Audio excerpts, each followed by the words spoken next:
It's time for What Drives Reno, presented by the National Automobile Museum in downtown Reno. Here's your host, Phil MacDougall.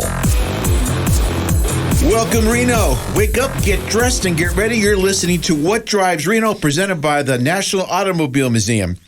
Reminder, what is our show about? What is What Drives Reno? We talk about cars, obviously. We talk about the region, the communities, and those that help make a positive difference in it. Sometimes we talk a lot more about cars.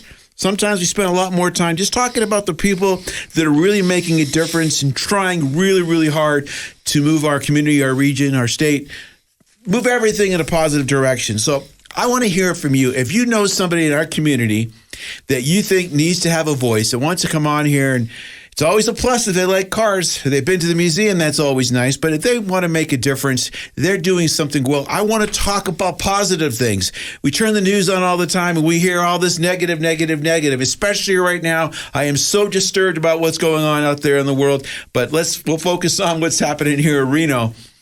I want to talk about people who are making a difference. Maybe there's a particular issue you're just really ticked off about. You're mad. You want to get some exposure, some visibility to it. Let's talk about it. But I want to say in the positive, if people are making a difference, let's talk about them. We're going to jump right into it. We have our first guest here today is the one and only Mike Norman. I thought this was a Tupperware event. I'm confused. See, and also, we're going to mix it up a little bit today. I got to know Terry. Terry's a producer. Yes, hi. And Hello, he's Terry. going to jump in and give his 2 cents as much as possible. I want to add to it. I want this to be much more of a open discussion about just things in general. Sure. What we're going to stay away from is politics. Off the air, I will talk all day long about that, but on the air, not at all. I want to talk about what's happening in the community, what's talking to the museum, and specifically, and again, reminded this is presented by the National Automobile Museum, and I'll make a couple of plugs and give you guys some updates on what's taking place there. Michael, remind this audience who you are, what you do. Well, I'm involved at the Automobile Museum with the area of membership, but most specifically volunteer outreach and working with our volunteers, which are critical to the economic health and well-being of the museum. We have a number of events, and obviously we're not a huge staff at that organization, so volunteers have worked out well. Just as an example, coming up on Friday night, in the last 2 months, we've had the SAVE team from the police department bring in 12 people for volunteers to help with the concerts we've done. What a difference it makes. Huge difference. Because we're desperate. We get these large crowds, and they need to know where the restrooms are, important things. Yeah. And so that's been a great benefit for us. Now as we go into the fall with our other types of events, it'll be evening events and things of that nature, we need more volunteers. And the other issue is education, because now that school started, people drive by the museum, they'll say, I saw a school bus out there. What's that doing out in the parking lot, a big yellow bus? Well, it's the field trip de jour, really, of all the schools throughout the counties. And they come there for their field trips to learn about the history of the automobile. Right. And I want to touch base on that a little bit more detail here in a second. But Terry, I'm going to ask your opinion. Sure. Tell me, when you hear the National Automobile Museum, what does that mean to you? Because I'm going to get really specific if you don't hit on it. Okay, so I'm going to give you 2 perspectives that I've had. One that I had before I met you, and one that I have now. Don't hold the one afterwards. Don't hold it against the museum. Okay, so originally, I moved here in 2008. It's one of the first things I did is I went to the National Automobile Museum. I was like, okay, I've seen everything. I don't have to go back now. And it's not even a have-to thing. It was just like, okay, I guess when people come into town, I'll take them or whatever, that type of thing. We met, 3 months ago, and all downhill with you after that. I apologize for that. We had our meeting in your office at the museum, and you gave me a tour, and I was like, this is nothing what I remember. So I was thinking a warehouse with just cars and you just walk around, maybe a placard, maybe, someone ate a ham sandwich and, Frank Sinatra ate a ham sandwich in this Pinto or whatever. No, it's nothing. But, just something like that. And it's nothing like that. Like you said, it changes out every 60 to 90 days. And that's why I want to remind people, Mike, you're always working in admissions in the store and you're out there volunteer outreach. What's the number one thing you hear? Because for those people who are listening today, I want them to know that some of these things they might, they perceive are just not true. Yeah. Well, most of the things you hear about me, not true. Well, we won't go into that. Actually, the working admissions and the store, but the admissions particularly is I get the information where everyone comes from, whether they're local or Ukraine or Russia, they come from everywhere. Mm-hmm. And the comments I get at the end of the day are, we had no idea that was this caliber of museum, even though we give them a little bit of a spiel at the beginning about what's here.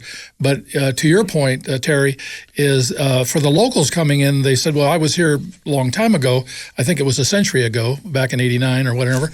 And they come in and they're stunned by the fact that we have the static examples, the Hera collection cars, but we have all this new stuff. And it's changing routinely. So it's a good reason to come back. The other thing is, I've had now that we have the children's activity, I've had parents come up and say, you know, the nice thing about this, I can bring the kids here on a hot day. I don't worry about them. I can come here on a cold day.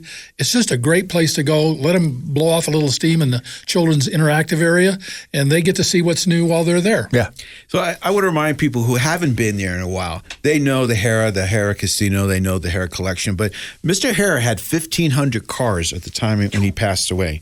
So when the museum was built in 1989. That seems like a lot. Yeah, that's a lot. One of the largest collections there was in the world it's huge. at the time. And when he passed away, there weren't provisions made for his collection. Yeah. So what ended up happening, the short version is the city said, if you can get the community involved and raise a lot of money, then we're going to go ahead and donate the land. Holiday Inn, who purchased the Hera property, the collection, they said, well, if you do that, then we're going to give you, 175 of the cars. So they got that. The community raised the money. The city gave the land, and the Holiday Inn donated the cars. So since 1989, there's been a really robust. Now, since that time, just to talk about the change, and I'm not lying, I'm not exaggerating. I understand how things are. Why would you go back to the same place if you were there 3 months ago because you think it's not changed? Unless you're in trouble with your significant other or you got relatives, you just want to get out of the house. Right. You don't. That's why we change it every 90 days. And, you just made a point about changing the exhibits. If you don't like the history of the automobiles, maybe you just like Hollywood cars. We have Hollywood cars, Elvis's car, Frank Sinatra's car. We got the Ghostbusters. Fast and Furious. Fast and Furious collection. Starsky and Hutch car. That's my favorite. Hutch. Oh, good. I'm happy to hear that. Yeah, he's the one that brought that into us. The other one is maybe you like Formula One. Maybe you like NASCAR. Paul Newman's cars are there. So it really is something for everybody. We're going to dig in at the next segment with Jada, because Jada's going to talk about the educational programs in the new 3,000 square foot facility. But I want to counter all these myths. One of them you didn't mention no one mentioned is, when I hear National Automobile Museum, oh my gosh, they must be loaded. Plenty of money, grant, federal funding, how the government wastes. No, we don't get a nickel of that. Our funding, we keep the lights on every day of the year except for 3, because people are making donations, donating their cars to us, making donations just to our educational program. They do so much, but it's admission and it's not grants. Well, membership's part of it, and we're not dismissed. And we're not. I get this comment more often than you'd think at admissions. It says national. Are you part of the Smithsonian, or how are you funded federally? And I get that question, and I go, no, we're not. We are a local nonprofit 501c3, and we are supported by membership dues. People pay memberships. They don't realize not only when they buy a membership do they get their friends in half price and they get in for free, but they're supporting all these other things that are going on there. Yeah. So it's an important issue. But yes, we love the name national, but the reality is this is Reno's own, and it's our diamond here, I think. And just another note, nationally, I don't think that a lot of people realize the things we talked about, but we were recognized nationally. USA Today, just like 2 months ago, voted us number 5 best automobile museum in the country. Yeah. I mean, there's a lot of automobile museums that there's some amazing collections. And also, for those who are deciding what they're going to do based on Yelp and TripAdvisor and things like that, we were voted number 1 favorite place to visit by TripAdvisor, and number 1 favorite museum in Reno on TripAdvisor. So those are objective like surveys and feedback coming in. That's the public saying that, especially TripAdvisor. Right. TripAdvisor, I'm one of those guys, anytime I do something, I will rate something on TripAdvisor or Yelp or something, because I want my voice to be heard, because especially if it's something that I really enjoyed. I tend to stay away from the negative. If I really enjoy something is when I will really actually review something. And the word national in front of the Automobile Museum, once you walk through there, you go, that fits. The name National fits because there's just such a wide variety. It's not just, hey, here's a 58 Chevy. Right? It's not just that. It's, hey, this is a 58 Chevy, but this is why it's here. And that's the key. Great storytelling. Yes. What I hear, and I'd like you to weigh in on this, Mike, because what I hear all the time is it brings back memories. You go into the first gallery with the horseless carriages, 1920. That's my great-grandfather had that. 20s, 30s, 40s. The galleries are put in a historical order. In the Hollywood cars. Do you get any of those kind of stories? I do get those comments. The other thing I get from people who have been in many museums, automobile museums, are the layout of the facility, which I find intriguing because that was done in the early 80s. That building was state-of-the-art back then. Yeah, it was. And yet today, people come in because I've been to some nice museums, but they're a little Costco-esque. Yeah. And there's not a lot of feel. This thing has feel. It has soul. It has soul. It really does. Absolutely. When people tell me when they walk around the corner, you made a reference to a big warehouse. It's far from that, right? It's almost like a movie set. You walk in, you'll see the blacksmith shop, and you go into that gallery, that time period. You go down Main Street, like the old Wild Wild West, the general store and the saloon and that type of facade. There's a 30th Street with the marquee and everything else, a 50th Street. That has a lot of history to it. Yeah. But our whole purpose, remember, is to educate the community and keep the significance of the automobile alive. So whether you love history, you love Hollywood cars, you love Formula One, there's really something for everybody. Sure. Well, Terry, you didn't mention this, and you may not know this, but I'm there on Saturdays principally. Okay. And we do children's birthday parties. Ooh. And Phil, I don't know whose idea this was, but it is a home run. We have people coming in there. I've seen decorations and people go way out of their way. We have a variety of things we can offer. Maybe Jada will talk more about that. Yep, she'll talk about that. I'm going to piggyback what you just said in a minute. Well, anyway, the birthday parties, that's new. At least I've been there 2 years working off and on. And really the last 6 months, it's really picked up. It has picked up steam like crazy, and the people really enjoy it. And it's interesting for the people who come through when there's nothing going on there with the decor that's been updated.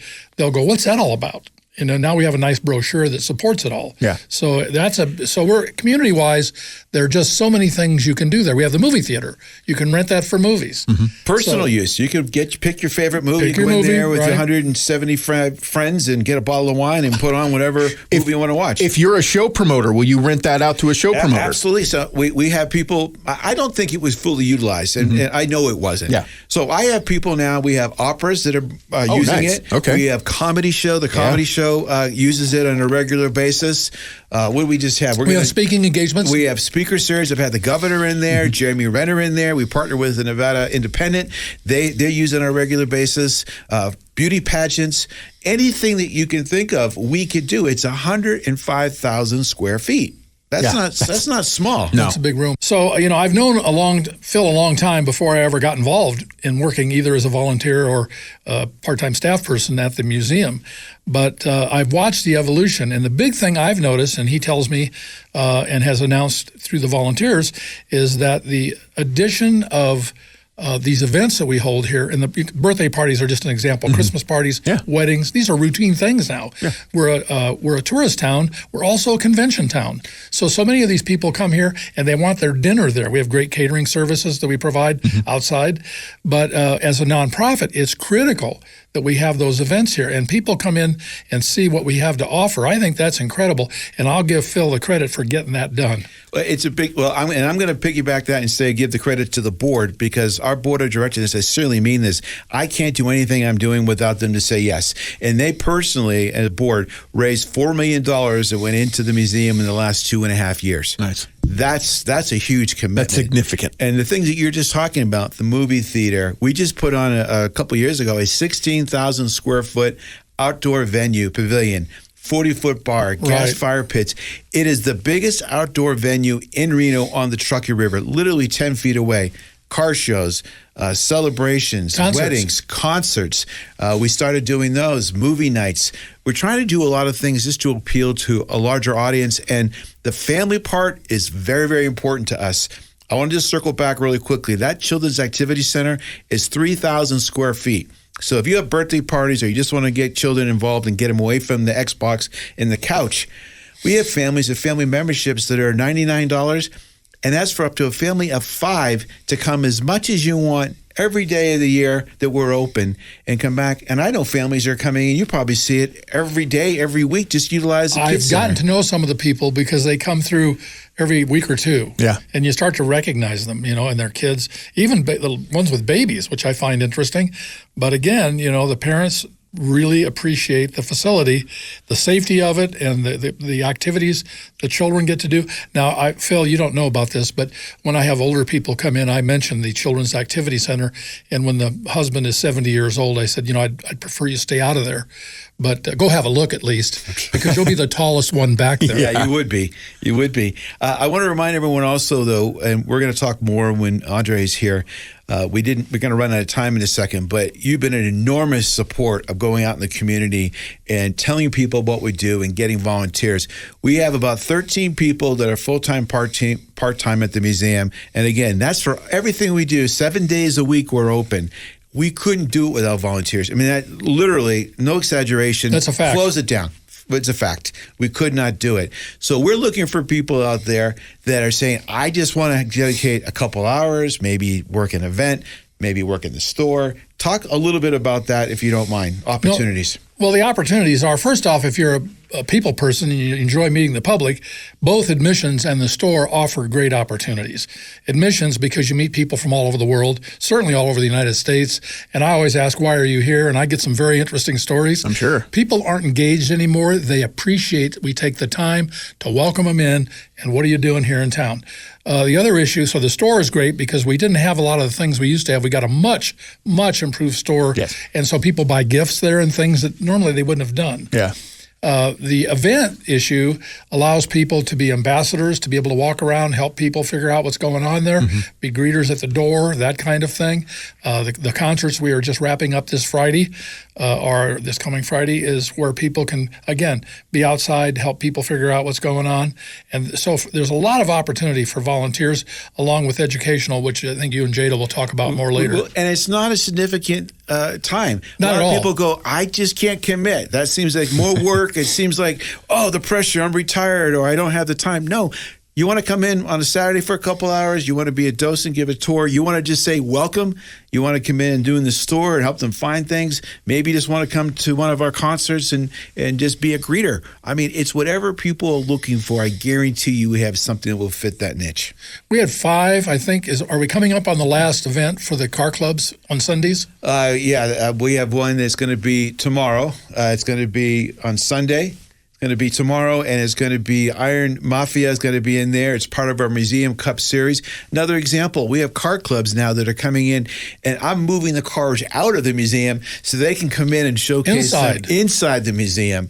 And that has been amazing with the Car Coalition and all the car clubs, and specifically a gentleman by the name of Rich Crombie who's helped put it together. But you have a different taste. We just locking one in now with another car club that's going to be huge. I can't say it because I haven't signed the paperwork, but those people who have a chance to come in and enjoy, maybe it's a Porsche, maybe it's Fords, maybe it's VWs. Yeah. That was a huge one.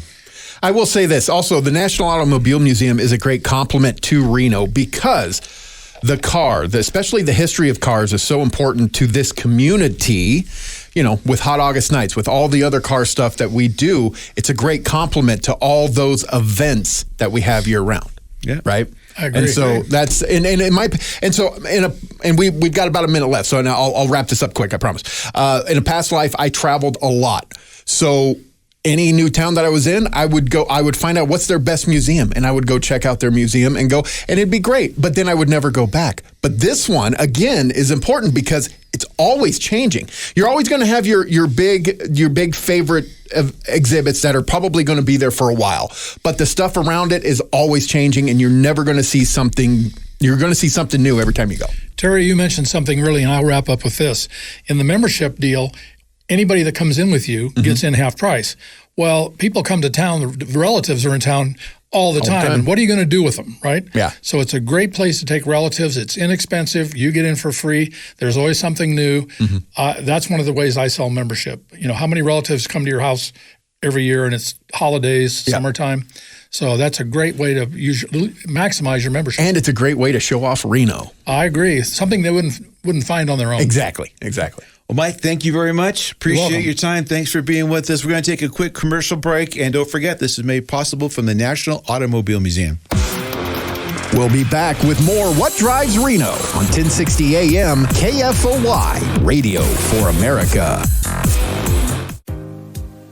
Looking for a venue for your next event? The National Automobile Museum can host any event in a variety of venues to choose from. Have an awards ceremony in the 157-seat theater or select one of several themed galleries for a business luncheon or banquet. Guests will love the 16,000 square foot Riverside Pavilion, complete with outdoor bar, heaters, and fire pits. Everything you need, including chairs, linens, staging, and AV equipment are also available. Go to automuseum.org for details.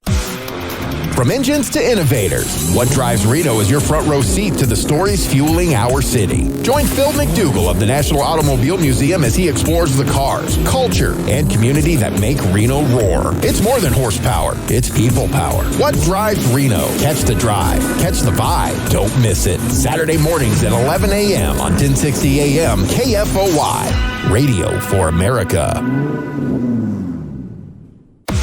We're back with more What Drives Reno, presented by the National Automobile Museum in downtown Reno. And now here's your host, Phil MacDougall. Hey everybody, welcome back to What Drives Reno. I'm excited because this show is presented by the National Automobile Museum. Our next guest has been with us for about a year now. Her name is Jada Maglinao. Did I say that right, Jada? Yes. I had to say it and write it down, and for those who don't know, I probably had to say it 5 times before this to make sure. I've been calling her Magnolia for the whole last year. Jada, she's the event and educational manager at the National Automobile Museum. And in the first segment, we just talked about a lot of things that the museum is not necessarily known for or the investment we made into it, but one of the most significant improvements we made, and I give you and your team all the credit in the world, is our educational program. So if you don't mind, talk a little bit about what your job is, and I just want to touch on the top highlights about what we offer now, and I think it's going to surprise a lot of people. Yeah, absolutely. So for the education aspect of my job, it's great. We've transformed it a lot in the last year, and the Children's Activity Center that opened in June 2024 has helped that because we've been able to build our field trips around it. But we do so much. We do fundraisers at the museum. We go out to schools for career days, for fall festivals. We do trunk or treats, anything that, as long as it works with our schedule and we have staff to go out there, we love to go out and talk with the students and encourage them and inspire them. People think cars are just a vehicle to get us from one place to another, but there's so much more behind it, and our staff does a really good job of showing that. But our field trips is our biggest aspect of our education program. We do guided ones, we do self-guided, and it's growing. Well, I want to give you more credit. Be specific, because I want to brag about you a minute, you and the team. I think 2 years ago we had about how many field trips or how many kids? Give me a ballpark. I think we had 12 field trips in 1 year. 12 in 1 year. Mm-hmm. And right now this is in September, we are how many field trips? We are 45 in with 10 planned about. Yeah. And we went from 300 students to over 1,000. We've had over 1,000 this year alone. Just say, and my big thing is that not only are you bringing them in, creating more awareness, and I'm going to ask you to talk about some of the teachers that are coming in a minute to make sure we do things better, but you've gone out in the community with some of our cars. I mean, Ghostbusters, Jurassic Park. You're much more engaging outside as well. Mm-hmm. What are some of the things you think people are surprised about when they hear about the educational program? Because I want to remind everyone also, is that all of our money goes to support the educational programs, which is the museum. Yeah, I think they're just most surprised about what we have to offer and how we make sure that the children are enjoying themselves. We want them to relate it back to school, but also just have a good time. And we do that in little ways. Some of the facts we tell them might not have to do with the schools, but they're going to remember it. And I think that's a really big part of it. I also think being able to having those movie cars that we take out help get them excited. The first cars you see when you walk into the museum right now on a field trip is Tow Mater and Lightning McQueen. We catch their attention as soon as they walk in, so then they're more engaged with our crew, hoping to find more. We also, one of our rooms is full of cars that they might recognize, like the Onward van. So kind of toying with them, telling them, don't worry, you might not recognize some of these cars because they're over 100 years old, but you'll recognize some of them. I also always like to point out that even our cars that they're recognizing. Most cars that we have are older than any kid that walks through the door, which that's always a fun fact. And Mostly shocks them. older than most of the staff that work at the museum. That too. Yeah. That too. Except a few of us here, exceptions aside. Are you pointing at me? I am. And then everyone else in this room. Yep. But that is one. I think what shocks everyone is just how we can relate it to the kids. And we do our best, too, to get the feedback from teachers and to grow. We're working on doing our preview days with them where we take teachers on tours and let them see it through the eyes of the students without them having to think, okay, the students are with me, I can't pay attention. So we let the teachers pretend they're the students for the day and then give us feedback. Because from kindergarten to first grade, even though that's only 1 year in life, the amount of information they learn is so different. So we have to work with that.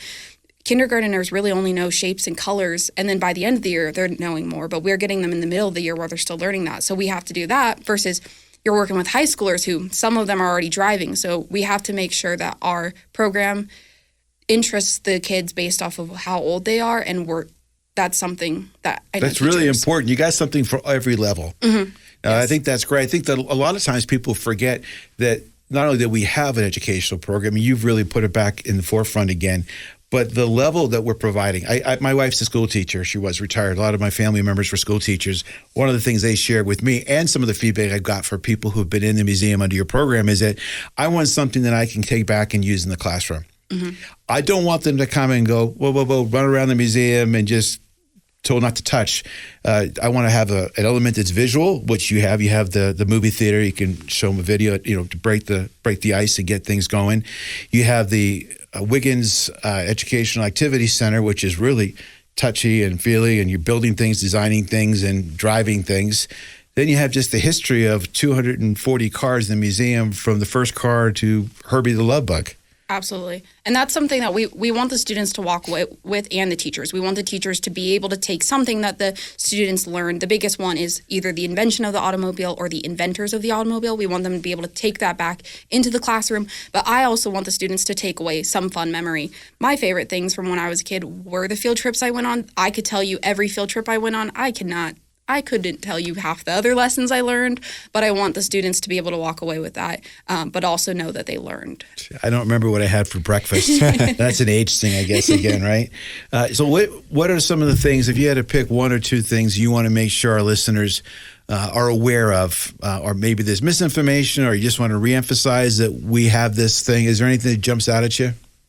Just that we have field trips and that it's an option, but that we can also, if it's too difficult for you to get all of your students down to the museum, that we can get at least a car to you. So reach out to us. We want to work with the students and the teachers in this community. I'm a big believer in the community, and here at the National Automobile Museum, we do our best to get out there. So just remembering that. So if you're educators, if you're people that are teachers, parents that are listening, and you say, listen, From I want to bring the Ghostbusters to my fall festival, or you kind of touched on the beginning. In addition to our field trips and things, we have revenue share programs for the schools. So touch base a little bit on that. Yeah. You work with us and we pick a day that anyone from your group that comes in, you get 25% of the revenue they bring in for paid admissions that day. So we want to help give back to the community. We make the marketing, we pick the day, and then we make it super easy for you and track everything. And then after your event, we cut you the check so that you can fundraise how you need to. So whether it's for like a sports event or raising money for prom or competitions, and we can help make sure that marketing is personalized too. So for those who are listening real quick, I want to emphasize, we don't have enough time in the day, most of us. We can't take on another project. A lot of our budgets are not what they should be. We're really working on a deficit. So what Jada is telling you is that we have a really robust program, and we do all the design. We create the literature. We'll go out there and send that to you. You promote it in any communication you have in the community, and you get a percentage of the revenue. It's extremely easy, low-hanging fruit. Absolutely. Super easy. Mike, were you going to jump in? I just had a question for Jada, and I have not been in there for the field trips that come in. I've seen the buses that I've driven by. How important are the volunteers to you in that situation? Volunteers are really important. They can help us. When you have 60 kids and a couple staff members, even with chaperones, it's nice to just have extra people in the museum checking on things, because we do have the ability to interact with our Children's Activity Center, but, oils on our hands could ruin the cars. We like to tell students we have our museum hands. So just having volunteers there, making sure that nothing happens to the cars, it's a big help. Or helping us have the students watch the movie so that staff can go check on them or make sure that the students are getting the most information on tours. How long does a volunteer have to be there for a typical field trip? 90 minutes. Less than 2 hours. Yeah, less than 2 hours, because our field trips are less than 2 hours. Makes a big difference here. So if you're not familiar with the programs we have at the museum, or in the previous segment, you haven't been to the museum in a long time, I just want to remind you that it is a family event center now. I want to say event center specifically, too, because in addition to honoring the history of the automobiles and the 240 cars and 105,000 square feet, we're a full event center. So you and Emily, the Director of Sales and Events, and the rest of the team, we went from probably 3% of our revenue coming in to closer to 40 or maybe close to 50% of our revenue just with the events, like birthday parties, but for people who want to have a celebration of life or weddings, graduation ceremonies, corporate team building. I mean, there's so many different ways that people can utilize our facility. You agree? I absolutely agree. And I think a lot of them, if you come for one event, you're going to realize the potential we have for others. Same with field trips. Those that come for field trips or education programs will see the event space and see what you can do and vice versa. So point is just get down to the museum once and you're going to want to keep coming back. Remind people, what is that? Get down to that museum once and you're going to want to come back. That's our new tagline. Just get on down. Get on down. Jada, thank you very much. Anything else you'd like to add for those people who are listening? Just reach out. If you're even interested or know anyone interested about our education programs, our events, anything, reach out. We'll do our best to make something work. Great. So I'm going to leave on a little joke here. So what you don't know, listeners, is that when Jada came in here in the studio, we said, okay, great. So Terry and I, we pretended that we were going live. And I started off by saying, Jada, thank you very much, but we kind of tricked you here. This is an intervention. We're going to talk all about you for the next 45 minutes and start off with, your first car, your first love, any embarrassing stories. And like a pro, she just took a second to grasp it, and you were going to jump right into it. And then after she saw it, she goes, I got nothing. She goes, I got nothing. I thought I saw her walk toward the door. Yeah. No, I appreciate it. Jada, thank you very much for coming on the show. And if anyone has any questions, what should they do? How can they get a hold of you? What's the best way? The best way is to email fieldtrips@automuseum.org or just call the museum and hit the extension for field trips and group tours. Great. Okay. Thank you very much, Jada. We'll be right back in a minute after this commercial break. We're back with more What Drives Reno, presented by the National Automobile Museum in downtown Reno. And now here's your host, Phil MacDougall. I'm having my birthday at the National Automobile Museum. They have this cool birthday zone with Tow Mater and Lightning McQueen. And their brand new Children's Activity Center has fun games like a junior engineering studio, Lego building, an interactive car wash, and more. They even have a theater where we can watch a movie or play Mario Kart. And I even get my own birthday t-shirt. Book your child's ultimate birthday party today at the National Automobile Museum. Visit automuseum.org/events. We're back with more What Drives Reno, presented by the National Automobile Museum in downtown Reno. And now here's your host, Phil MacDougall. Welcome back, Reno. Excited to have you here. Our last segment here is with one of our good friends at the museum. His name is Andre Urruty. Did I say that right? Pretty close. Very good. I know it. And tell me how you say it again. Urruty, but right, I'll give you points. I'll give you a B+ I tried to for that. slur it so I sounded like I got it right. Andre is with us. He's a store manager and volunteer coordinator here. He works closely with everybody, including Mike, who was on earlier, is the volunteer outreach. We do a lot of different things. We wear a lot of different hats. And I will remind you, the show is made possible from the National Automobile Museum. Andre, welcome to the show. Thank you, Phil. Nice to be here. So, Andre, one of the things that I am most proud of here as an organization is the way we've transitioned. We really need to make a change in a lot of different areas to be relevant with exhibits, our educational programs. One of the things that is near and dear, but people don't really talk about as much, is you have a real core revenue stream coming in through our merchandise, and you and your team have made a significant, more than significant, you've turned the corner for us. So thank you very much. And tell us a little bit about your background. Tell us a bit about what you do, and we'll just start a conversation there. Well, I am the retail manager at the museum, so that means that I'm doing a little bit of everything relating to the museum store. So we do the purchasing, we do the design, we do the sales, of course, and then keep it. And we try to keep it busy. We try to keep it busy. We try to appeal to all of our visitors. We have people who bring their 2-year-olds in to enjoy the children's activity center. All the way on the opposite side of the spectrum is we have people who are the diehard car enthusiasts who really want to see the beautiful collection that we have, and they want to take a souvenir home. So we're trying to appeal to that wide group of visitors, and we're really enjoying it. People are giving us a lot of nice compliments about it, and we just want to continue. You've made a huge difference, and you don't have a lot of space to work in. And as a 501c3, you don't have a lot of money to work with. It's true. And I know that specifically because that's just the way most 501cs work with. But you've done a great job utilizing the space, and you touched on it. Our audience is one end of the spectrum to the other. People are out of town coming in, want to get a souvenir. People that are local coming back multiple times. Some of them are just passionate.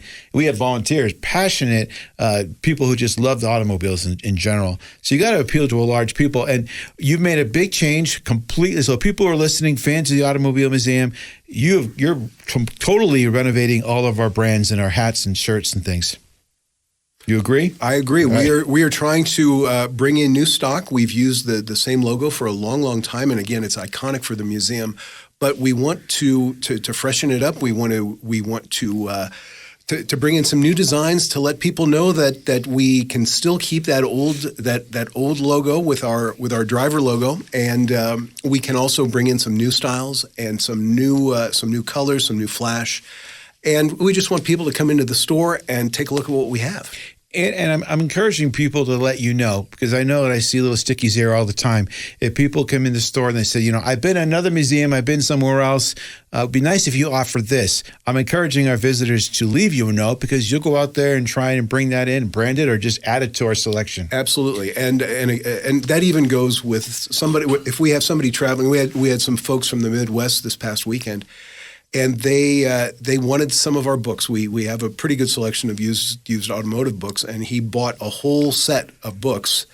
And he says, "Can you ship them to me?" I said, "We can do anything you like." So he bought all of those. We can ship. We can take mail order. We can do online ordering.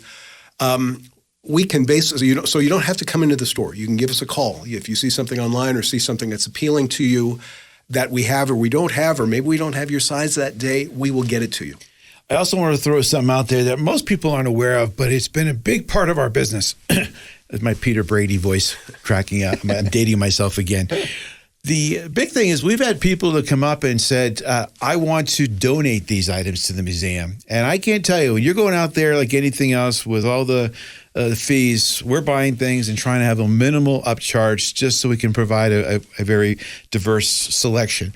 But if you have someone out there, I know you've done it yourself, that has a certain collection of things they'd like to donate to the museum to be on display, or just to donate, and they write it off as a 501c3, and with the understanding that we might put it in the store and sell it, that's a big part of our business as well. Absolutely, we gladly accept any donations. We've accepted posters, which we've put up on display. Some people would have said, no, we'd like you to keep them as part of the collection. And we'll do that too. Which we will totally do. Other folks don't mind. We took on a huge collection of automotive books last year, and we had and that formed the foundation of a huge book sale that we had during the month of December. And it was great. We had so many people come in and compliment us for that. So we would encourage, if you've got those books or those model kits or those die-cast cars or your old Matchbox cars, we would love to see them. We'd love to display them.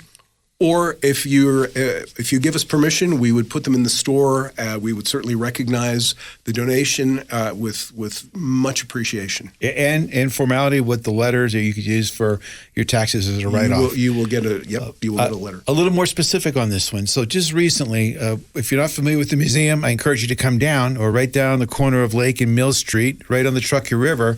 But there's 4 galleries. Each one is, again, talks about the transition of the automobile. What we're doing is we're building sets, and they're almost like movie sets, because I want the sets to represent the period of time. So in the 40s and 50s cars, we have like a 50s diner we're building there. We're putting a speakeasy in Gallery 2 in the 20s and 30s. Picture you go into your house you just moved into, and you literally have nothing on the walls. So we went through a renovation, we put all carpeting, took the stone out, but a lot of our walls are empty.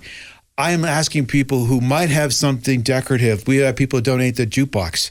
Extremely grateful. It was Wolfman Jack's. We have people donating some old radios that are time period specific for the 20s and 30s.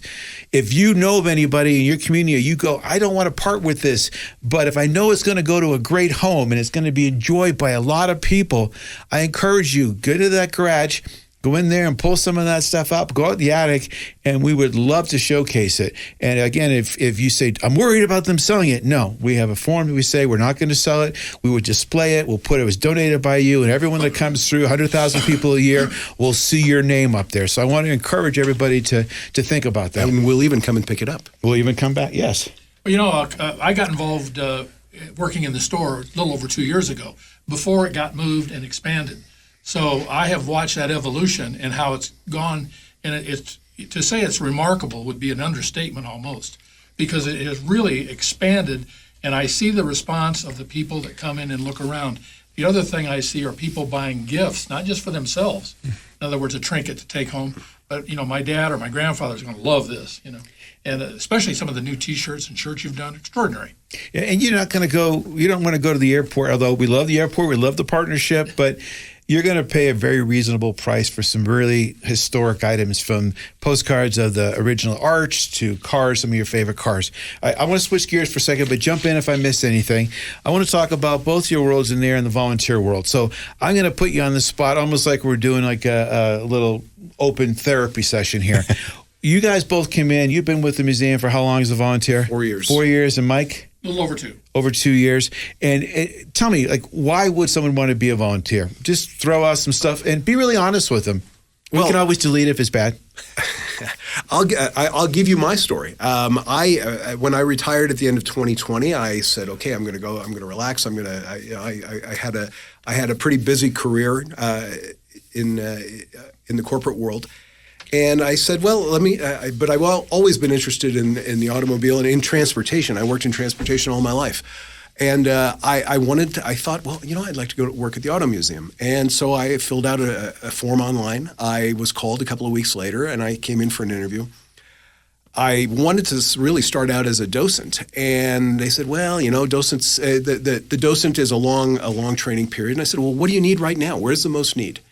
And they said, well, we could use somebody in the store and to work in admissions. I said, okay, I'll do it. We got you on that. I was trapped. And then beyond that, I found that working those two positions, first of all, it gives me that social interaction that I really crave. I meet people from all over the world, and that's the joy of it. And every once in a while, I grew up speaking French in the household, and every once in a while I get to practice my French with some visitors from overseas, and that's a lot of fun for me. I enjoy working the store as well, because it's one of those things where I have the opportunity to not only help folks purchase things that they might want to take home as a souvenir, but it also gives me a chance to bring in a different variety of stuff. There's art, there's apparel. It's things that interest me as well as people that might be coming into the store and visiting. And again, the interaction with people is one of my favorite things to do. Mike, what kept you with us? Well, you approached me one day. Actually, I approached you. I'm part of the SAVE team for the Reno PD, and I was there for a meeting, and we talked, and you said you could use some help. And so I said, well, what do you want? And you said, well, I need help with admissions in the store and volunteer and all that. And I thought about it, and it seemed like a great opportunity, because Andre is the kind of guy. I want to say something about what you said. The idea of Andre relaxing, to me, it would be like having a picnic at the end of the runway. I mean, you never know how exciting it's going to get, right? And Andre is a doer, and I'm that kind of guy too. I like to be involved. I like to do things, and the more I've gotten involved, the better it's been. I also like to meet the public, and there's no better place, because everybody coming in there is looking forward to an experience. Would you agree, Andre? I agree. Yeah, and so and then the comments we get afterwards are they're really remarkable.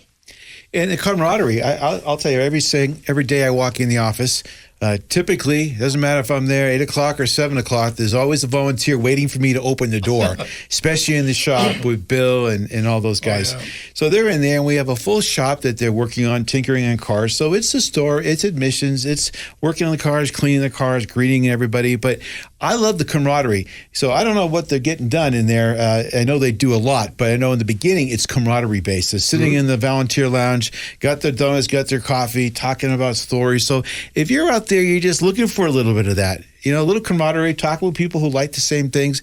I think it's really important. What are some of the other takeaways or maybe some experiences you've had? Anything you guys want to share? Well, again, it's not only the camaraderie with other volunteers. Again, these are people that have the same interests as you will. People that like cars or like engaging socially.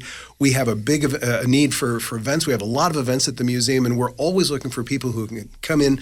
And you get the benefit of enjoying those events at the same time, which is a big deal for a lot of people. You get to get out there, and with the variety of events that we have, it really makes it interesting. So that's another plus. It makes a big difference. And I'll also comment that some people have said, well, I do a lot of things with other groups. There's a lot of our volunteers that are part of Hot August Nights. I know you are. Yeah, I am. And there's people with the other museums. Man, they just want to maybe put a couple hours here, a couple hours there. Once a year, they're full into one organization. So it doesn't mean you're stuck doing something in a commitment. It just means you want to try it out. So I just want to remind our listeners that there's a lot of opportunities they could get involved in. And any parting words before we go to our commercial break? Because we're going to come back in a second after this quick break, and I want to do a little trivia question in the last minute or so. Uh-oh.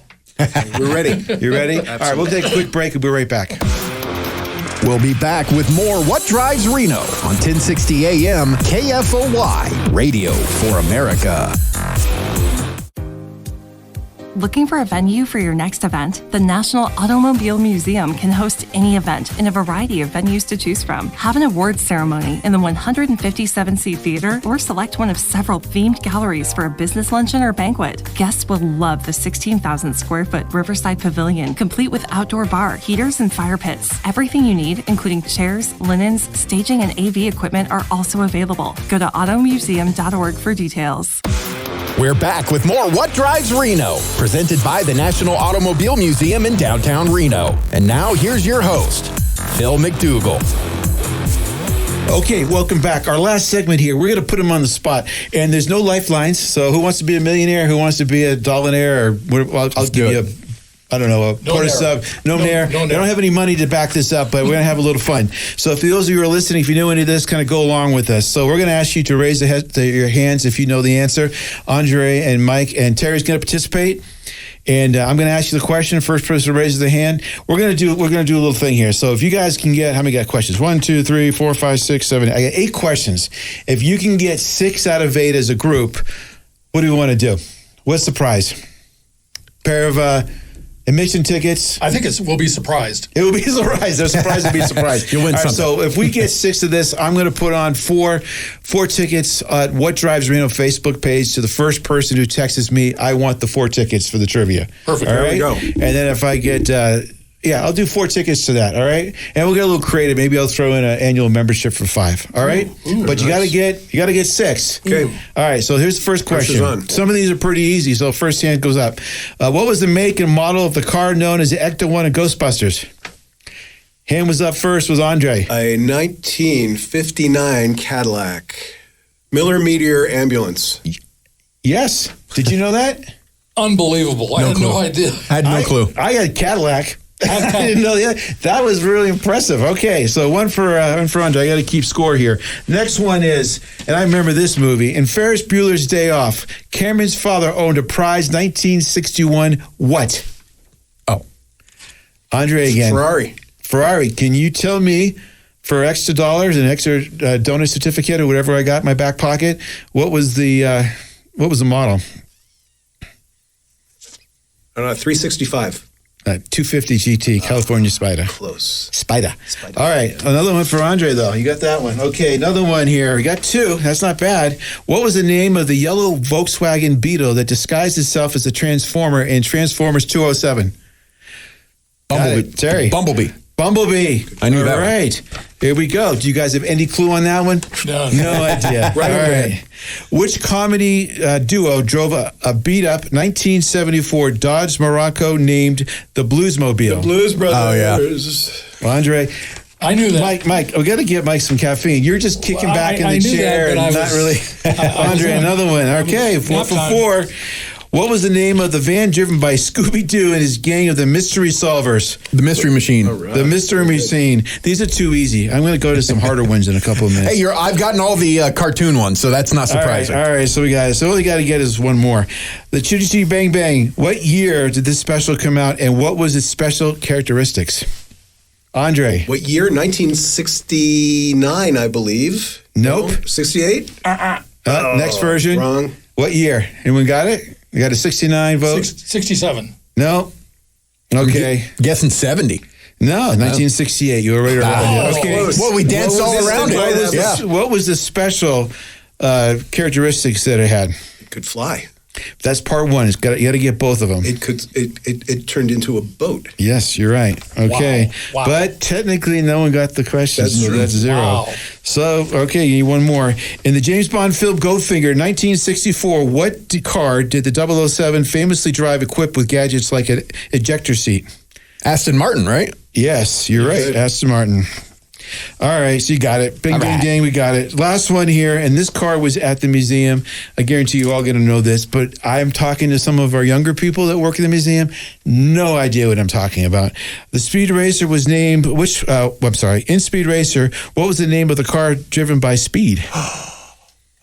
Oh, you don't know that one? I thought don't. for sure. You don't know it? This is my era as a kid, the Mach 5. Absolutely. Mach 5. That's so, right. So people go to the museum and they kind of laugh and they wonder how we changed cars around. And at one point I had Grease Lightning here. I had the Bluesmobile. I had Mach 5. I had Magnum PI's Ferrari. Right. I had Elvis's, I forget what it was, from Clan Bake. Something else. Oh, yeah. And they're all going, well, who is picking these? Oh, I had Austin Powers Shagmobile. Yeah. And I'm going, you can date me because that's me. Group. That's my age group. But then all of a sudden, people will walk by them and they'll go to the Fast and Furious cars or they'll go to something else. So again, it's something for everybody. So I appreciate it. So the first person that sends me a message on What Drives Reno Facebook page is going to get 4 admittance tickets, and I'm also going to throw in a family membership for 5 for a year. Woo-hoo. So that's a couple $100 awesome. right there. So the first person that does that is going to win those, and just say, I want the tickets from the trivia from What Drives Reno. Sound good? Excellent. Perfect. All right. Thank you guys very much for coming on the show. Greatly appreciate it. Before we wrap up, I just want to remind everybody really quickly that if you haven't been to the Automobile Museum, it is something that you need to enjoy. It is www.automuseum.org, not .com, automuseum.org. Give us a call. Go to the website. Check it out. It is changing every 90 days. There's a new exhibit in there. So we had the Volkswagen exhibit there. We have another one coming in next week, the Fast and Furious. We have, How long are the Harleys there? Good question. Thank you for bringing that up. So currently, we have 110 years of history with the Harley Davidsons. They're going to be there for the first week in November. It is an amazing collection of Harleys over 110 years. Our Paul Newman's race car collection, that's going to leave probably around the first of the year. Our Formula Ones are going to be switching them out at the end of the year. I have a partnership now. I'm working with Sony, another one with Warner Brothers, and I don't want to jinx it, but there's a famous Route 66 anniversary coming up that I'm working with someone down in LA, famous cars kind of company, kind of cars, get the tie-in. And if that works out, we'll have a nice, great display honoring the anniversary of Route 66 next year that will come in the first of the year as well.